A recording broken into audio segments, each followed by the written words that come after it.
So I start every live edge project by making the slabs nice and flat. I do this using my router sled. I have a more in-depth video of the router sled that I use, so what I'll do is I'll link the video and the router bit that I used in the description down below.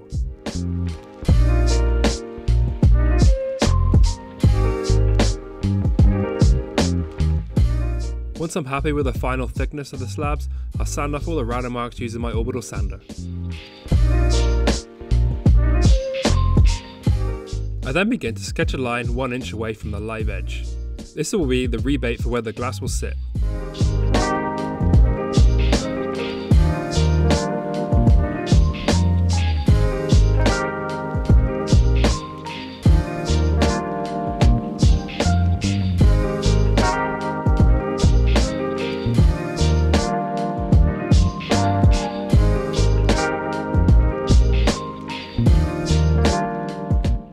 I laid the two slabs down together where they will sit in their final position, and then took a picture of them directly above. I uploaded that picture to Adobe Illustrator and then began to sketch out the cutout for the glass. Making sure the ends were parallel and the edges weren't jagged, I exported that file as a PDF and then sent it off to my local waterjet CNC.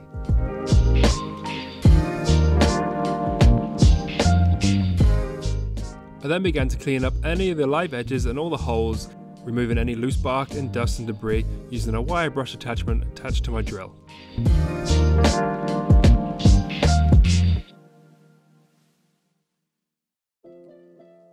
I then flipped the slabs over, sealing all the holes that require epoxy. I then firmly stuck those down to a sheet of plywood covered in construction tape.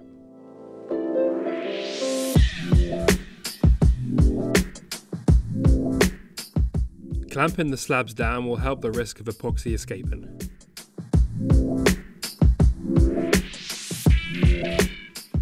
I then sealed up the ends using a similar technique, ensuring there's no risk of epoxy escaping.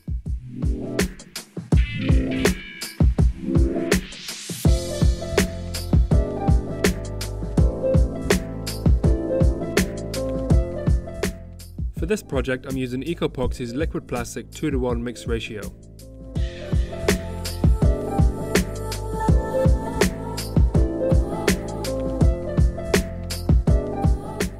Sticking to my usual style of translucent black, I added 4 to 5 dabs of Epoxy's black pigment.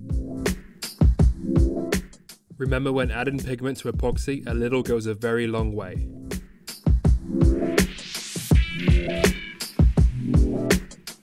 Once I was happy with the colour of the epoxy, I then began my pour.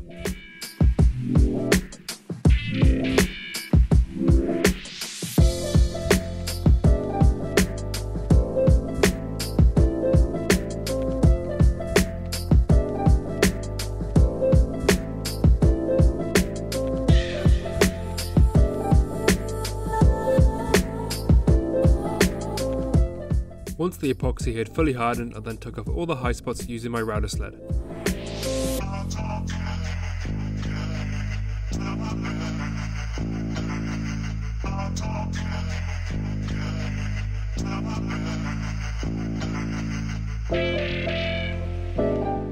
Meanwhile,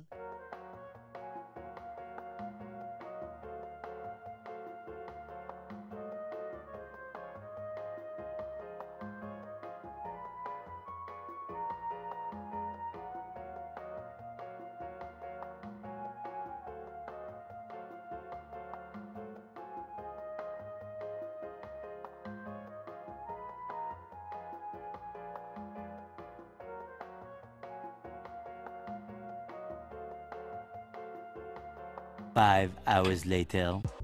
Ah man, I hate sanding. So I basically started off at 80 grit and then went all the way up to 150 grit. That's enough sanding for one day. Let's move on to something more interesting. I purchased a sheet of 3/8 of an inch thick glass from my local supplier. The guy who runs the CNC adjusted my PDF to the measurements that I needed and to the format that he needed. He was also nice enough to let me film the whole process. It's pretty interesting really, it's just sand and water blasted at a high pressure, but it cuts just at a 1/16 of an inch thick, which is crazy. The good thing about this process is that it cuts the glass and a sheet of plywood at the exact same time, at the exact same measurements. So that way I can use the plywood as my template, rather than running my router along the glass. So I put the two slabs back into position and then carefully place the glass on top. Making sure my measurements are correct, I carefully traced around the glass. This will give me a reference point for my plywood templates.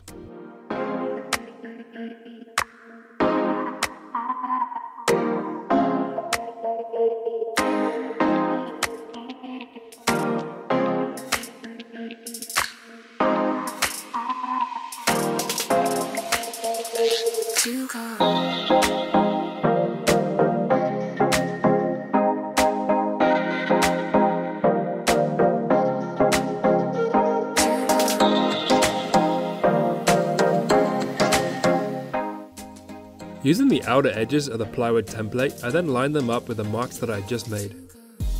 This will give me a fence for the router to run along, giving me a perfect cutout of the glass.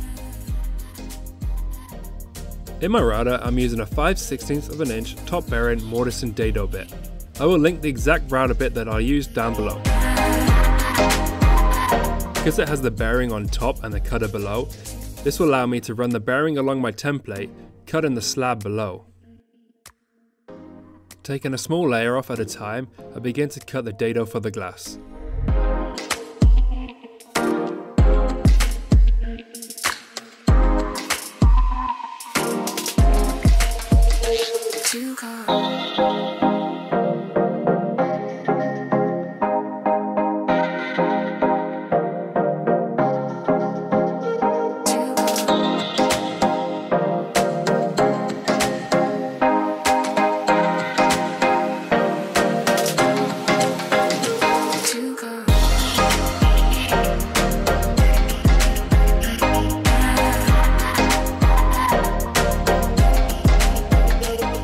I then checked my cutout using the middle section of the plywood. Once I was happy with that, I used that section to square off all the edges and cut the table to the final dimension.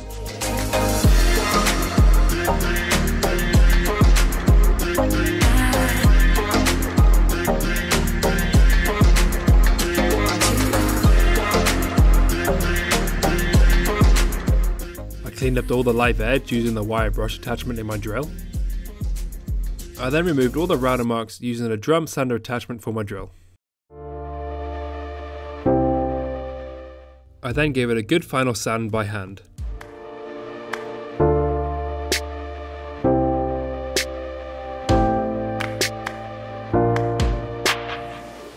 I gave both slabs a good sand from 150 grit all the way up to 320.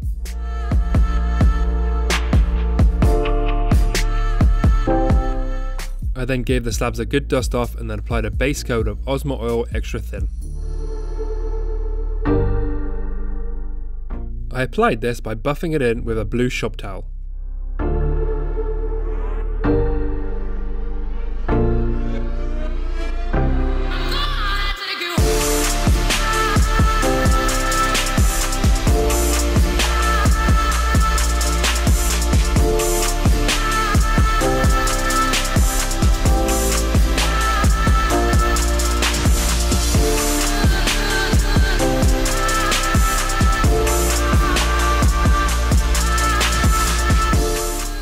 I let that dry overnight and came back the next day and gave it a second coat of Ozma Oil Poly-X.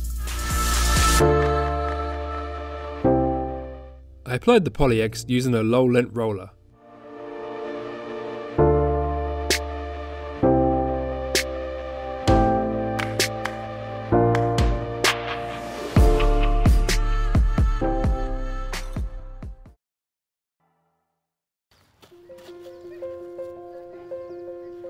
Oh, and put them in the bucket?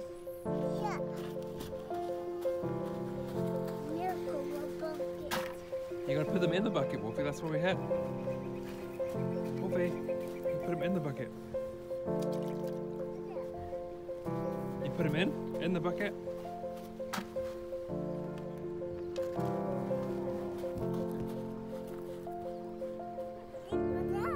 Yeah. You missed.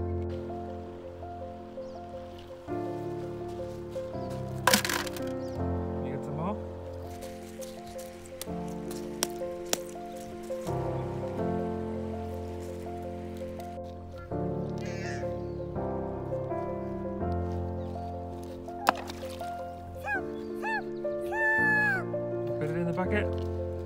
No, I need that. I need that piece. Don't throw it.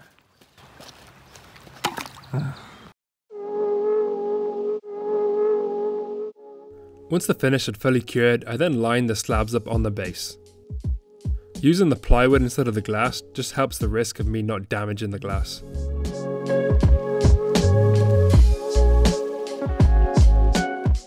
Once I was happy with the position of the slabs, I then marked the centre of all the elongated holes. I'm attaching the slabs to the base using threaded inserts.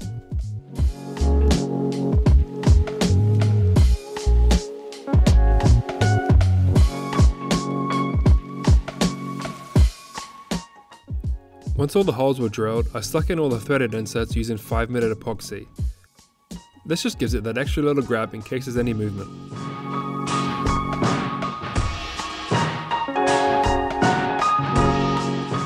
I just want to add that I didn't make the base, I had it fabricated locally. I attached the slabs to the base and then filled the river section using river rock, ensuring that the rocks are lower than the line of the glass.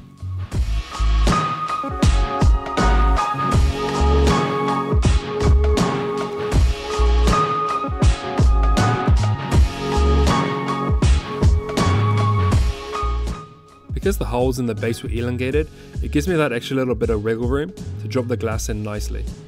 In theory.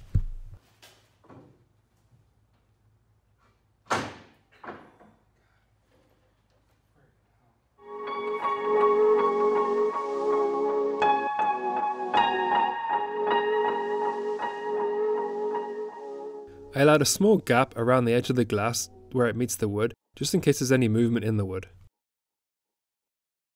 And there you go, complete. I'm so stoked how this turned out, it just looks awesome. And the outcome was way worth the stress working with glass.